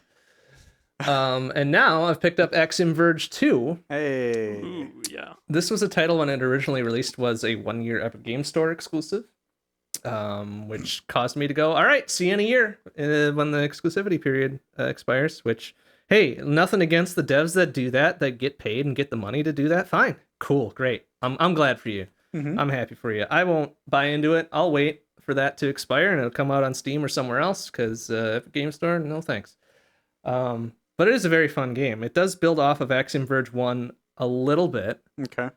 There are, I mean, the graphical style aside is, very much extremely Axiom Verge 1-y, just a little bit more polished. But there are several references between that and Axiom Verge 2. They're like, oh, hey, yeah, that looks familiar. Oh, hey, that enemy looks familiar. That name sounds familiar, type thing. Is that the game that Brandon was playing? Yeah. Okay. That was the first one. Oh, really? That Oh, was okay. like 2 years ago now. So what's the stylistic and genre changes between the two? 'Cause I Between know the there are two, some. there's not that many, Really? actually. Okay. Like, they're both very solid Metroidvania. I'm fairly certain adventure we stuff. saw a speedrun of the second game at one of the GDQs Oh, we I'm watched sure we together. did. Whether or Yeah. not I remember it is a totally different thing. Yeah, there's not too terribly much different between the two games, but there's still plenty there to justify it being a separate game. Oh yeah, for sure. Solid Metroidvania roots to both of them. Get this item, go over here, can't reach that. Oh, look, there's this item. Okay, go back here. A little bit more complicated than that, obviously. There's a lot of backtracking back and forth, but it's very interesting stuff altogether. I really wish, well, eventually I'll go back to Axiom Verge 1 and play the inbuilt randomizer to it. Which is super funny that there's an official randomizer for some of these games now. It's super cool. The devs putting in support for that sort of thing. Mm-hmm. But yeah, Axiom Verge 2 is still going. I've got at least 1 or 2 nights to go on that because it is rather large. And especially a new game of this kind of size is always like, well, yeah, I'm sure if you knew where you were going, you could do it in 2 hours or whatever, but Right. I don't know where to go. Eventually it gets down to, oh, hey, there's this convenient hole in the map over here that I haven't seen. Let's go check it out. Oh, hey, look at that. That's where we were supposed to go. Nice. Uh-huh. Good inference. Right? Exactly. Yeah. And it's not... I will lodge one complaint against the game is that it's not extremely clear about where it wants you to go next. There are some cases where it tells you explicitly, here are the map coordinates where the next thing is, or whatever. But sometimes it's not a direct point A to B. Sometimes you stumble across something in the middle, and it's like, okay, A, D, Z, F, okay, B. Good word. Right? Yeah. As I mean, some of the names are like that in that game, actually. It's just Really? like, yeah, I'm Nice. like, oh crap, I hope I'm not like pronouncing this super terribly and offensively, but it's just like, I just can't do it because I'm a dumb American, so whatever. It's true. But aside from normal stream asking, thanks for agreeing with me. Not supposed to agree with me. Aside from normal stream games, SBC is still going strong. We finished up with one of our quarterlies. Which one was that actually? Oh no, Mars Matrix. We finished up with Mars Matrix end of last month, and now we've got a new quarterly for October through December, which is Kaikan.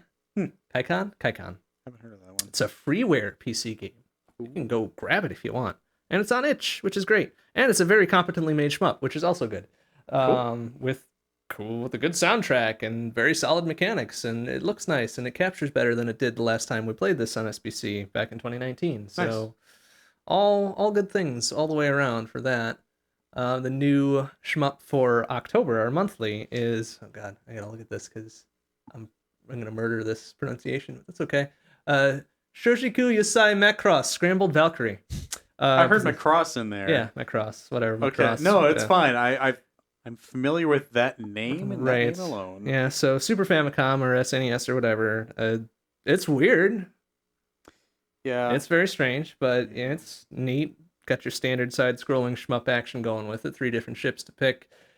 It is one of the more difficult SNES shmups I think I've ever played, which isn't really saying much because I don't play a whole lot outside SBC, really. But it is like stage 1 is not happy with you already. Stage 2 is like, nah, man, you ain't going anywhere. I told you to stay home. Right, exactly. Didn't you get the message? No, stop. Like, just fuck off. But yeah, it's a very difficult game, and it's all right. It's fine. We get all sorts in SBC. Our other quarterly for September through November is still going, Gradius Gaiden. One of the more well-regarded Gradius titles. Or Gradius, or... right. So in the opening cutscene of Gradius Gaiden, they pronounce it as Gradius. It's so weird. I don't like it, and it's probably the actual official pronunciation for it, which makes it even weirder. But I've always known it as Gradius. A lot of people I hear say it Gradius, and now I hear Gradius. It's like, no, oh god, no, ugly, no, stop. It's such a weird thing to hear said out loud. Okay. Yeah, well, I don't know. That's what struck me about that one right away. But I mean, the game itself is great, very solid Gradius style gameplay. Perfect, honestly. For my Sunday long plays, I've moved from Jamestown onto Monolith, trying to knock out a few hard mode challenges on that I have not successfully done for 5 weeks now. But it is still very fun. I'm going to play it again this weekend on Sunday. Sure. Outside of that, since I do have a Steam Deck now, I've played a fair few titles on that just to test it out, and it does work very well for pretty much the lion's share of all of them that are marked as such. I've gone through Galaxy Z and Nuclear Throne and Nova Drift and Furious Angels and Afterburn and a little bit of Spelunky 2 and I'm trying to think of the carousel on my Steam Deck now. That's most of the ones I've been focusing on. I'll pick up a couple more every couple minutes for a couple minutes apiece and be like, okay, move on. I've played it before. If I want to seriously play it, I'll come to my PC and play it, of course, but it's a neat little device to just do handheld stuff on. So you get to buy Slay the Spire now that you have a Steam Deck? I very well You can might. literally sit there and play cards. I Like, know, come on, right? man. But I can play. I got a deck of cards. I can play cards. But can you do it on a Solitaire. tablet? Probably. I'm sure I can find a freeware solitaire and Yeah. somewhere. Fine. Get Microsoft XP Pinball ported onto Steam Deck while you're at it. You know, I'm sure it would. Windows 2000. It would probably run just fine in wine. Yeah, probably. Although I will say one thing against the Steam Deck that I really don't like: the touchscreen is ass. Like, there's something about whatever touch and gesture detection that they do on that screen is just terrible. So don't ever use it for typing if you can ever avoid it. It's, Okay. ugh. Good to know. It's wild. I don't get it. It drops 1 in every 4 inputs. Yeah. Okay. It makes it real hard to do terminal commands like that. It's fucking weird. Especially when you're in Dvorak. Like, Right? Yeah. Exactly. hey, that's a news article. Yeah, the iPhone stuff, right? The iOS stuff. There you Finally go. support And for it. Woz is like, fuck yeah. Yeah, like I'm like, hell yeah, Woz. There you go. All right, What that was our happened? last news article. Anyways, So iPhone has added Dvorak as a layout in its built-in keyboard now, Huh. which is the thing that Adam has been lusting over for Yeah, like 15 years I don't know now, why right? they wouldn't Something do like that How long have you sooner. been using it? let's see. That seems really silly 2007? that it took them this Yeah, about long. 15 years. I was right. Why the hell would it take them this long to do that? Who the hell knows, man? It's a virtual keyboard. You can right? just- But it's like an 80-year-old keyboard layout, isn't it? Something like that. Yeah, but the weirdest bit, when I saw a screenshot of it, the weirdest bit is the gap in the top left corner. Because it's missing the single and double quotes, the comma and left angle bracket, and the period and right angle bracket. Because it's hidden behind the symbol menu. Why? Why? It's so stupid. Why would you do that? I'm sure the Woz had something to say about that. Oh, I hope he did, because I had something to say about it. Not that Yeah. I ever use iOS devices, but it's still weird. Why would you do that? Anyways. Yeah, that's all I've been playing. More than both of us combined, as always. Yeah, well. Moving does I'm take a lot of time and not energy. yeah, I didn't move in the past 2-3 months, so I had some time. Speaking of time, it's time for Toonskis Part 2 here. Hell yeah. Let's start off with a remix from Super Mario Galaxy entitled B&M by Chernabog, Tubers McGee, and Furlas. Followed up by a remix from Super Mario Bros. 2 entitled Trapped in a Cave by Blind. And then finishing off with a remix from Chrono Trigger entitled Protector in Green by McVaff.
All right, on to the final segment. We're doing some design. Yep.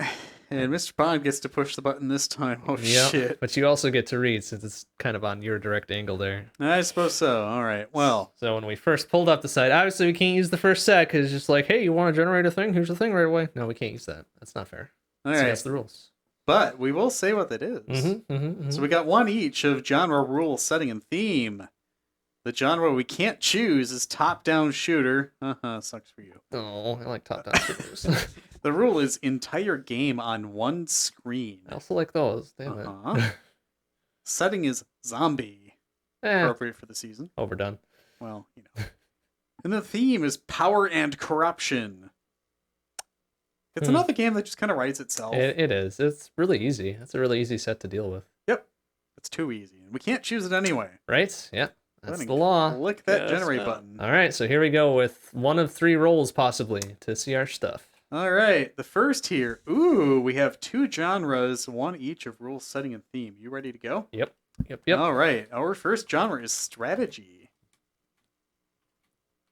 Our second genre is FPS. Strategy FPS. Interesting. Okay. Yeah. Our rule is strength in numbers. Setting is utopia. And our theme is betrayal. That's an interesting set of things. That's Metal Gear Solid, but communism. Huh. That kind of is, isn't it? I mean, tell me I'm wrong. I mean, I don't know about the whole utopia bit. Metal Gear Solid, not really, but That's why I said communism. hey, well, that wasn't really communism in Metal Gear Solid, was it? No, but utopian stuff is. I suppose, yeah. Outer Heaven and shit. Yeah, okay, I can see that. Snake and the Red Scare. This is a Nancy Drew book? Come on. McCarthyism. Oh no. Sorry. I mean, it was already like a very Cold War political intrigue, power and corruption thing. So yeah. Colonel. All right, I had to. All right. Huh. That's Hello. interesting. That's also a very strong combination. It Right. is. Yeah. It almost feels too easy though. Is it still too easy, you think? so. Yeah. Okay. I think we can do the second roll then and see Ooh, what it says. ooh, okay, cool. Let's do it. All right. Roll number 2. Again, with 2 genres, one each of rule, setting, and theme. Okay. That's curious. Yeah, okay. First genre is racing. All right. The second is stealth. Racing stealth, huh? Okay. The rule is limited capacity. I like this Capacity, huh? Okay. one. The setting is alternate history. Oh. No Hitler. Well, clearly, because that was actual history. And the theme is no Hitler. Power fantasy. Power fantasy. Interesting. Okay. Alternate history, power So- fantasy. How do you define power fantasy? Like, That's wild. Lust for power. Well, Probably. Like big strongman McShoot everything is Yeah. a power fantasy. yeah, Or obtaining power by any means necessary. Yeah, also Amassing true. it, yeah. Certainly oppressing people for said power. like racing X stealth says to me like need for speed type, kind of approach to things where Yeah. there's a racing element, but there's also a, don't get caught by the cops kind of element. But the rest of it is all like very interesting direction. It sounds almost a bit like Distance as well. I'm not familiar. It's I don't know if it's necessarily a proc gen, but it's a very extremely driving focused escape from some rogue AI type shit in your Huh. car, and it's very, very not cyberpunk necessarily, but very high sci-fi type stuff, neon and cyberpunky and Huh. Cool. I was It going to was- say, it sounds kind of dystopian. yeah, it was definitely fun. dystopian. Yeah. Yeah, 100%. Cyberpunk, the racing game. Hmm. So with the setting being alternate history, though, I feel like you kind of got to go more. I mean, Yeah, well, I mean that can go it doesn't anywhere. have to be low tech though, because it could be like an alternate history where technologies were discovered sooner, or Mm-hmm. Mm-hmm. Went where in a we different had direction. like jet cars instead of gas cars or something stupid like that. Meet George Jetson. Yeah, that sort of thing. Boy, that was more dystopic than they intended, probably. But hey, yeah. Well, it's an interesting set. Can we do enough with it? If you're offering me the chance to roll again, I'm gonna roll again. Well, we have that chance to roll again because this is only number 2. But I then know. remember that final roll. That's You're it. stuck with it. We got it. We have to do it. Let's get some hot trash.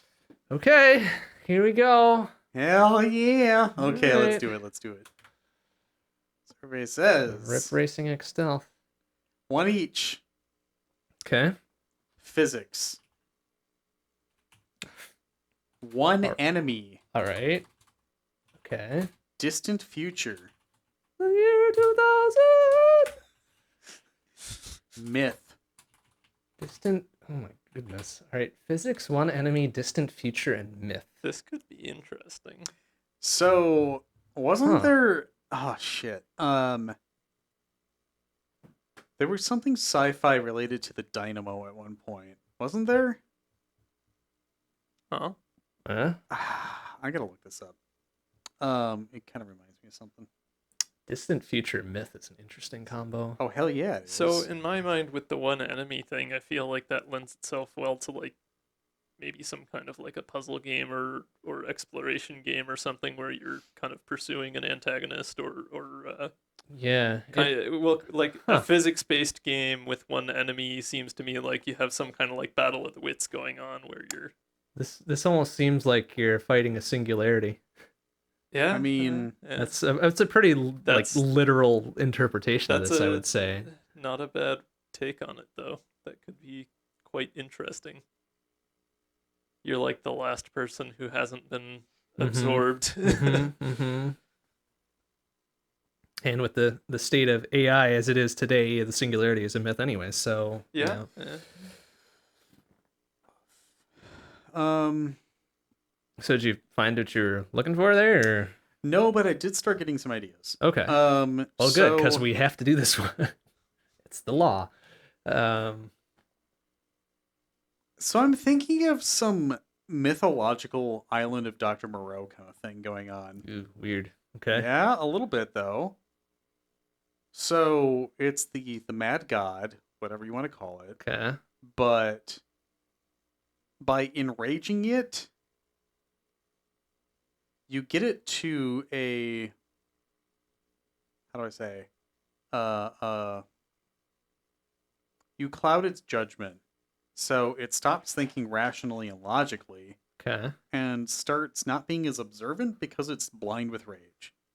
You So get it to hyper focus on something so you can kind of tear at the edges a bit. So basically, Okay. the strategy here is to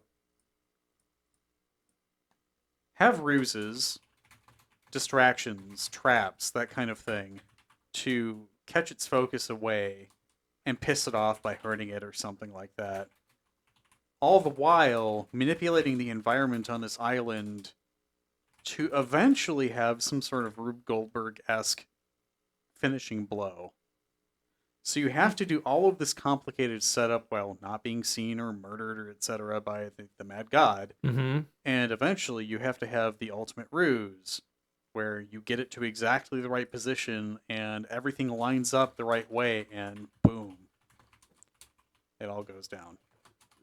Getting Incredible Machine vibes out of this too a little Kinda, bit. yeah. You Very could physicsy. still work that in with the whole singularity thing too, really, because like you add Mhm. another layer Yeah. of dimension to it, where you have this, very AI logical entity type thing, and you're trying to induce it into showing emotion or behaving in a more Right. human way. Trying to force the irrationality out of it by giving it a target, a human of such normal irrationality, right? Uh-huh. It's got to bring order to chaos. Well, guess what? Ain't happening. Sort of thing, yeah? Hey, Order, that thing we were listening to in The Mandalorian last night. The What? thing that the Empire wanted to do. Oh, Yeah. I get you. Sorry, I was just thinking back to that. God, that guy was creepy. Anyway. Okay, so, I mean, 1 enemy is pretty simple in here, right? Sorry, I looked at all of these and I was like, wow, you can make something Star Wars out of this. Anyway. Yeah. Yeah. Okay. It's a thematic element that can Jedi. be in there, right? Yeah. Oh, there you go. Sorry. I'm just now getting into all this stuff, and I'm like, wow, that TV show was really great. And we just watched the second season, finished it last night, of Mandalorian. Just for the context. All right. Okay. Distant future myth physics. I mean, that's more or less it. Well, so what does the gameplay look like? I mean, Yeah. what kind of a game is this? We have So- physics, but is it like puzzler physics, or is Okay. it like movement mechanics and running So around? this is where I start thinking like Tomb Raider. So you have scenes where you're running away. You have to go like darting beneath like fallen trees and all this other shit just to make sure you get out of the harm's way, I guess, Mhm. and find yourself inside of this little crevicey cave thing that you fell into. And oh no, I'm stuck here now. I'm gonna die. And the mad god is raging outside. And after you calm down a little bit, you start looking around and you find, oh hey, there's a little stream coming down from these rocks. I wonder where this water's coming from, etc. Like, it's just sorry. I keep getting like all these atmospheric things going on in my head. So the perspective, I think it would honestly be better in third person. Third person behind the camera's behind the player's always moving forward. 3D for sure. A lot of environmental manipulation. Like, I'm not saying that the game needs to be a static world. It can absolutely be something that's like somewhat randomized. Like you have different features, Mhm, different kind mhm. of island, etc. But like, you have a lot of undergrowth that you have to deal with. You have gaps that you might have to jump that, if you're not prepared for it, or if you do something stupid and tweak yourself in a way, you could probably die. That could be game over. But like, there's just a lot of natural things that you have to deal with while also dealing with this weird predatory like being that you don't really know anything about. You just know that it's easily enraged and otherwise incomprehensible. So there's this juxtaposition of all these natural things that you have to deal with this supernatural, like, we don't know what the fuck this is, but we need to get rid of it kind of thing. Well, yeah, you have to topple it somehow. so with the distant future setting, I feel like you do have to kind of tie that in somehow. I mean, and so far that's been like tied to this antagonist that wants to, assimilate you or destroy you or something. But uh, I guess it makes sense with the kind of paradigm that you described, Tormod, to have it be the environment is not like open worldy; it's contained in some way. Like Yeah. So, is this like the last green space in the decaying city kind of thing, or is this a like desert island, or like where are we?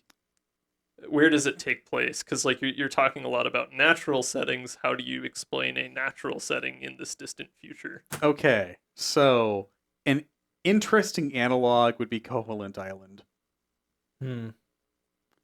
Maybe not quite as like, oh no, I woke up in this weird place and I'm in a dream and I can't wake up kind of thing, but like, you're like in this contained environment that's very wild. You don't have a whole lot to help you. You do have some helping hands occasionally. You might see a friendly or not, just people who have inhabited there, but they could be stuck in this weird loop too. Like, we don't know how long we've been here. This is just the way things have been. This thing has always been here. It threatens us every day. We have to constantly keep hiding. Whatever. I feel like thematically, where you have like the one enemy, and it's like, I in my mind, it sets itself up well for like a deserted, isolated, no explanation, just you and this thing kind of setup. But Yeah, no, I could see that too. Ah, yes, it's Lost, the TV show. I don't know. See, I was sort of thinking more in that direction, where you start in not natural, you start in glass and steel and Yeah. technology and whatever. You're trying to escape out of that. And then on your way out, you have to lay this Ooh. series of physics-based puzzles or whatever. One, to get away, and two, to escape the blast zone of the final destruction of this whatever as you're going out. This reminds me of Mirror's Edge a little bit, Okay. which that's on Game Pass too. What a game. It's something we can talk about later, but you'd like it. It kind of reminds me of that though. Like, even if we didn't want to go with like the super hyper natural stuff. Shit, what was that book we were reading? Summerhill. Was it Summerhill? Probably. What about it? Yeah, I think it was. The waking up in some place and The wandering. city that never ends. Yeah. That's what it reminds me of. Kind of.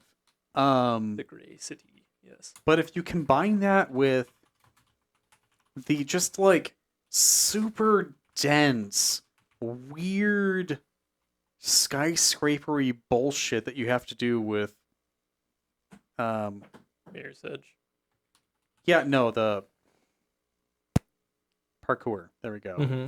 That game is like parkour the game, but it's like all super disorienting and things are shooting at you and you have to make quick decisions, and if you don't get out of the way you'll die. Like, if you wanted to go in like the concrete, the metal, the glass jungle kind of thing, I mean, honestly, that's a really good inspiration for that kind of setting. Then as you get further out, some of the nature and decay starts to creep in, right? Right. Yeah. I was kind of thinking of a scenario where you would have one kind of event, at least, in each one of these randomized worlds, if we choose to do randomization, where things just like suddenly fall apart. Reality just kind of collapses, and you find yourself in this like totally not What it was before. glass, Yeah. metal, Mhm. everything, and it's just Well, I feel like that lends itself well to the whole false utopia kind of thing, where you have this singularity thing that runs this artificial space that is kind of purporting to be the ascended form of whatever, Yeah, and right. you suddenly discover that there's a hole in it. I mean, it's very like not one to one, obviously, because different themes and whatnot, but it's very much like in Portal when you get to the first test chamber that there's a hole in the wall and you discover Right. Yeah, you break there's through kind of that like a backside, and significant it's like, oh, layer of this, yeah, right? honestly, it kind of reminds me more of the intro to Portal 2. yeah, Right. Yeah. Mm-hmm. But also, not to give too many thematic spoilers for Chrono Trigger, Hmm. the distant future with the domes. Because, like, if you think back sometime, this isn't in the game, but if you think back in some time, those domes were how they were trying to survive. That was their utopia. Mm-hmm. But things were going to shit on the outside. And then it all fell apart. Very suddenly. Yes. Mm-hmm.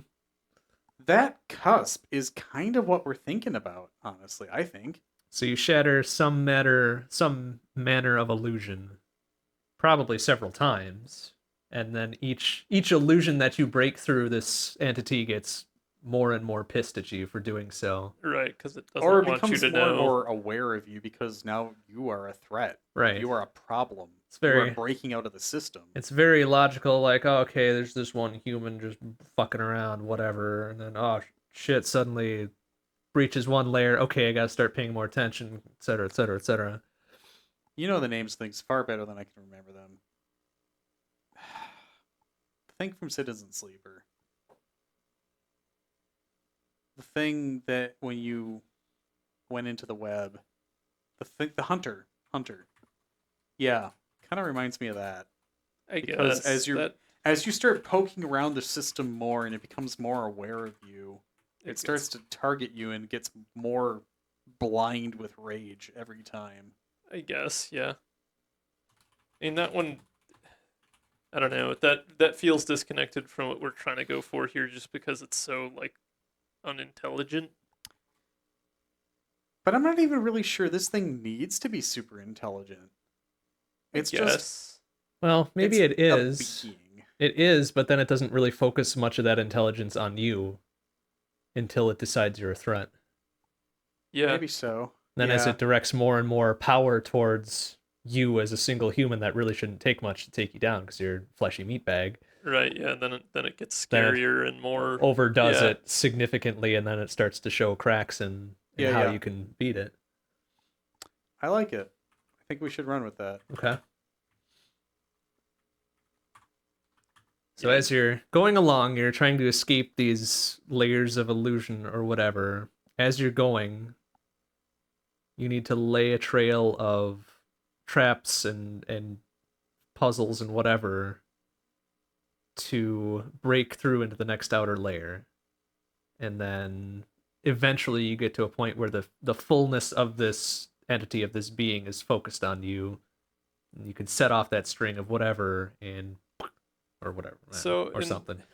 The kind of thing I've had running in the back of my mind with this is like you have this like, you know, kind of non-human intelligence, and it's very logic focused and kind of more machine like, and maybe it has kind of like not OCD per se, but like, you know, there are certain things that just drive it crazy because like they're very irrational, or they go against the way that it wants things, or Mhm. disrupt the order or whatever. So like the, you know, kind of laying those more intricate barriers for it as you go on could be through the means of, you know, disrupting systems or creating things that it finds illogical and wants to categorize or, you know, redo in some way, and it gets increasingly agitated with you as you introduce chaos to its ordered systems. And so that kind of like final confrontation could have some, you know, kind of accompanying climax to that that whole like order versus chaos and humanity versus artificial systems and that sort of thing, and introducing some sort of human element to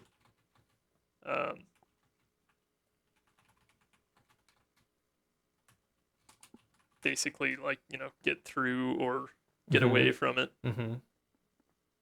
The human element. Humanity. I was just riffing on the whole dragster thing. Remember that? Oh, the stupid. Yeah. Whatever. Sorry. Did that ever come to a head? Like, did that ever get resolved? No. We talked about it over like 2 shows, and then we were like, yeah, right. Yep. So It's like stupid. Billy Mitchell. Mm-hmm. Yeah. Oh my god, dude. I'm glad we didn't cover the next step of that madness. All right, moving on. Yeah. Okay, so human escaping, trying to draw the focus of this entity, and eventually it just gets so obsessed with whatever, right, that it misses that it's about to get its shit kicked in, Uh-huh. which is Yeah, good. Which is can great. no longer enforce order over all the Mhm. systems, and then, you know, the reactor overheats or whatever. Or something. Or Mhm. something. Or something like that. This perfect being has become illogical, and therefore it must terminate itself. Oh, maybe it has like a split and becomes multiple beings again or Mhm. something. Ugh. Oh, okay. Whatever What? makes it not kill us. It Well. defragments. Or wait, it refragments. There we go. Yeah, it's desire and drive for order conflicts with its desire and drive to kill you, I guess, at some points. You are the one who brings order. It eventually realizes this. I feel like we're going for the opposite though. Like I know. you're, Right.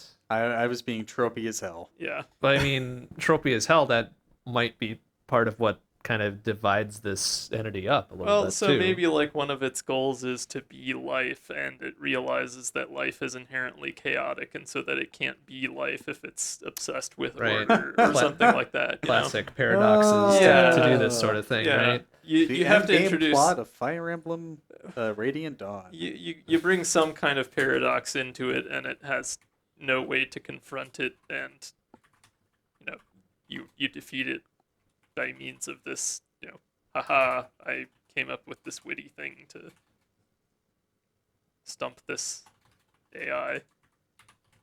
Hi. Hee. Oh. Huh? Okay. Really just leaves us with the more trite things like graphic style and audio settings and all that sort of thing, right? So I like the graphic style that I was going for before. I think third-person point of view, Yeah, we got that. and Detailed backgrounds. I don't know. I feel like what's the slider that goes between cell shading and realistic? Something in between is kind of what I'm thinking here. Like it's not flat colors. It still has definition. It's still Detailed without being photorealistic. yeah, kind of. So a combination of the two? Maybe so. Just Like within I don't want it to be so simplistic that it's hard to tell what you're doing, but I also don't want it to be so realistic that it's distracting. Right. There has to be enough contrast between, stuff that So- you can ignore and the stuff that you can interact Are we with. talking right? like a Borderlands or Telltale Games kind of level of detail then, or Like honestly, Borderlands would go real well with this. Just that That's a very heavily cell shaded type thing. it is, right? but it has a lot of very stylized. defined borders and things like that. Like it really calls out things that you should be paying attention to. At least in my opinion. okay? So we're thinking like 3D detailed cell shaded graphics. Sure. Yeah, so long as it's not low definition per se. So there's still a lot of information to take in, but it's not overwhelming. Because a lot of this is you don't get to see it before you experience it. Like you have to go. And you don't need it can't be too complicated, I guess. Sure. Okay. We still haven't really nailed down what the gameplay looks like as far as like what you're actually doing. 'Cause there does have to be some kind of gameplay element to it. I mean, So my understanding is not my understanding. The thinking that I had been doing was a cycle between provoking it and plotting against it. So Okay. getting it mad to get it distracted, and then the subterfuge that happens thereafter. And then once it starts getting close to maybe getting around to where you are, pissing it off again, getting it distracted again, just like yeah, that laying kinda, the traps, not traps, but like Mhm. laying the footwork that you need to make this master plan happen. that kind of cyclical approach would lend itself well to Bond's thing about, you have like multiple layers of illusion. Yeah. So you get a little further out and it notices you again and you have to do something about it, and then whatever you do buys you some time to Go Get- back, set up everything. figure out the next layer of illusion and set up some kind of ploy for it so that it doesn't thwart you. And you have to keep antagonizing it, otherwise it either loses interest or notices what you've done Yeah. Right. before. You have to right. keep the things going. You have to keep the through line active, Keep it on otherwise its it toes. it yeah. goes back and reorders it, and then you have to go back and do it again, essentially. Yeah, or it just catches on to what you're doing and says, yeah, fuck you. Mm-hmm.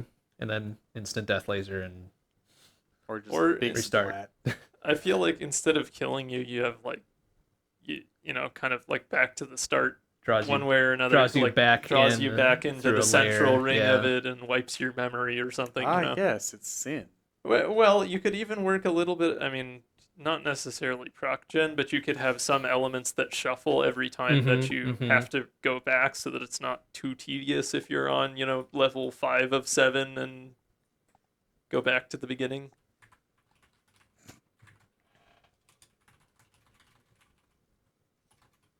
It's like backtracking in NetHack. And you could have, like a branching paths kind of thing. I mean, you assume like this thing you're trying to escape from is, either it's circular roughly or there's some kind of broad. It doesn't seem like the kind of game where it's on rails and you have one solution to every Right, puzzle no. and you can only go one direction to escape. Like you want to have options and different ways things could go and different combinations, and some of them work and some of them dead end, and like kind Or- of keep it interesting, give you opportunities for sneaking lore in there or Yeah. having Easter eggs. Or if you screw up one, you can head off to another Right, before you get right. drawn back in and it all resets or something like that. Right. Yeah, I okay. just thought of another way that you could present this game. I mean, honestly, this would kind of work out as a text-based adventure game. Kinda. It could. Mm-hmm. Huh. Not that I would want that to be the primary presentation of the game, but I mean, like, that's certainly an interesting way to Dang. interpret it. Maybe that's one of the layers of illusion. That's where you start. You're, Oh yeah, you're there's at, an idea. You're at the terminal, right? Yeah, there you yeah, go. you have Yeah, I different suppose. game styles Go as north. you go. Yeah. You're likely to be eaten by a grove. Get lamp, light lamp. Yeah. I love lamp. Yeah, this does feel like a good kind of game with potential for, mixed media or mixed approaches to Mhm. things and just kind of introducing different kinds of puzzles as you go or throwing in new elements to shake things up. Or honestly, just vastly shifting your setting every time you break through a layer. Yeah, yeah. Well, so this is distant future, right? You could be going from like Mm-hmm. the newest, most centrally controlled by the AI part of whatever this place is and gradually getting to older and older parts of the city as you leave. Portal 2. Well, Eh, kind of, but not really, because in Portal 2, it's pretty much just the new test chamber, the old test chamber underneath, and that's it. Like, this is. We're talking a very layered approach to things, so you could be But- getting gradually. The Different feeling eras that of you it. had going from the new to the old, Yeah, that feeling is kind of the thing that I want to encapsulate. But make it interesting enough and varied enough that you don't know what's coming next, and it is a surprise. right, yeah. And it's something you have to adapt to quickly, too. Like, okay, this is the paradigm I'm in now, and And this is distant future, so we can be like talking hundreds of years difference between each of them instead of just decades. Like we can make them Mhm, wildly mhm. different in terms of technology and appearance and setting and gameplay and the things that you need to do. Because I mean, the further out you get, presumably the harder it is. The more the AI thing has to focus on, using whatever is in that environment or pursuing you through that environment. sure. So many ideas. okay. Single player. Yeah, Yes. seems very single player. It's like, wait a minute, we didn't cover this. Okay. Graphic style, we kind of went over. Audio style. Again, I Feel like like leaning that- on this a whole lot, but very environmental. I think that might vary very much too between Yeah, these based on different the areas. settings, Yeah, you have like a more modern, Modern synthy, and then Synthy, and go then you to like alien Mhm. dystopia kind of sounds in some space, Onto or classical. you could even have classical, like a traditional. spooky dark horror section or something. Mm-hmm. I think very good and clear sound effects are going to be useful. Yeah, Like, if you hear something happening, you should know about it. And it should Yeah. be fairly clear what kind of noise it is. have audio cues for each of the layers as to like things going on in them or alerting you to things that might be important. Or just even the entity's approach and Yeah, it should Mhm, have mhm. its own if it's distinct set of skulking around, sounds. Yeah. Sound design, very important for this. A lot of this is going to Yep. be eyes off. Well, or eyes on whatever you're focusing on, and then Well, yeah, but you don't really get to see sugar, the entity is coming a in. lot. I better hurry up or hide or do something to draw its attention again. Hey, it's and- Cloverfield now. Eh. Eh? I mean, yeah, Fucking love that movie. but also there's very real consequences to you seeing it too. Yep. Like, oh shit. Yeah. Uh-huh.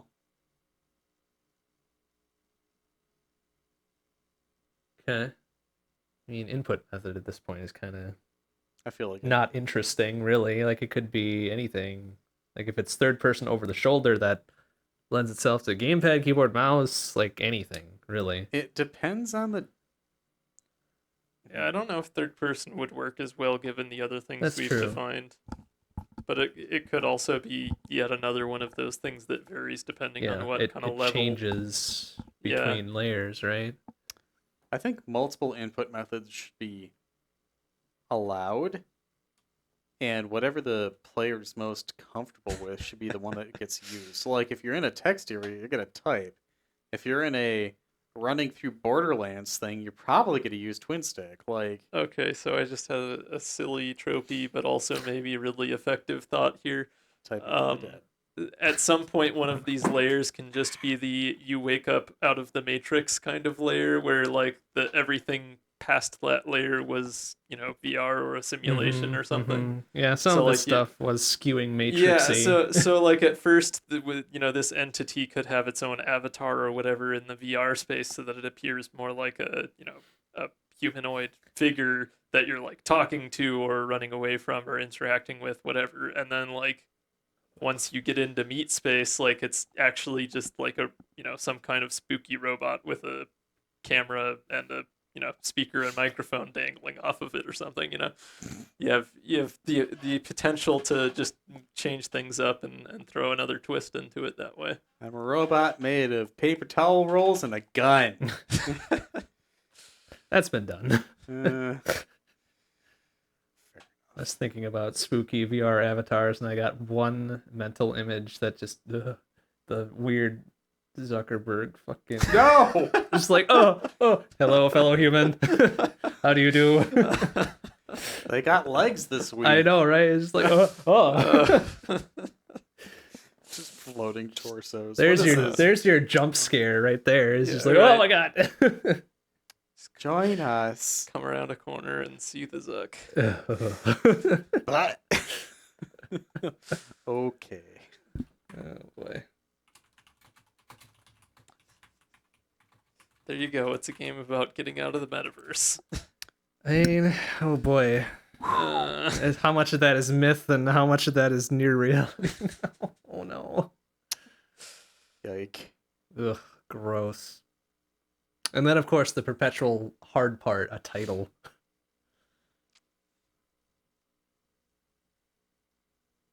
Presuming we're good with pretty much everything else that we've been talking about, which sounds like we are.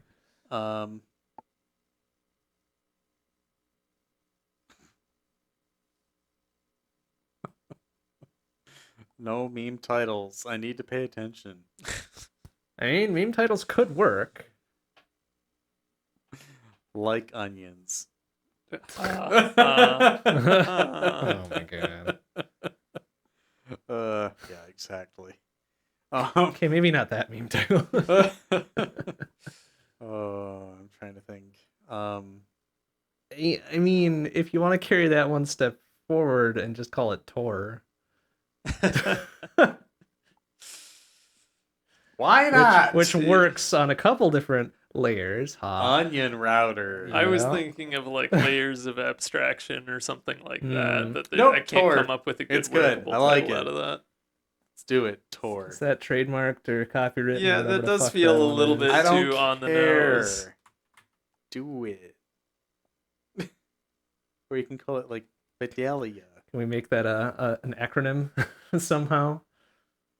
I mean, you could just call it like proxy or something if you wanted to just stick with the name. Or but- just TOR? The other realm. Uh,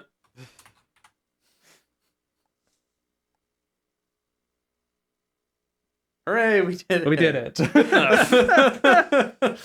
Good enough for who it's for. That's a fun idea. Interesting. Hell yeah. Very interesting how that came together. And then split apart and then came together. All right. Well, sounds like we're coming near the end of insert credits round 105 here. Anything further we need to impart? Otherwise, we can call it a night. I think I'm good to go. Excellent. Well, once again, thank you very much, everybody, for listening, watching, and or otherwise. I'm Mr. Bond. I'm Tormod. And I'm Vlad. We'll leave you with our typical closing track, a remix from Mario Kart Wii entitled Wind in Your Hair by Overclock University. Good night, everybody. Beep.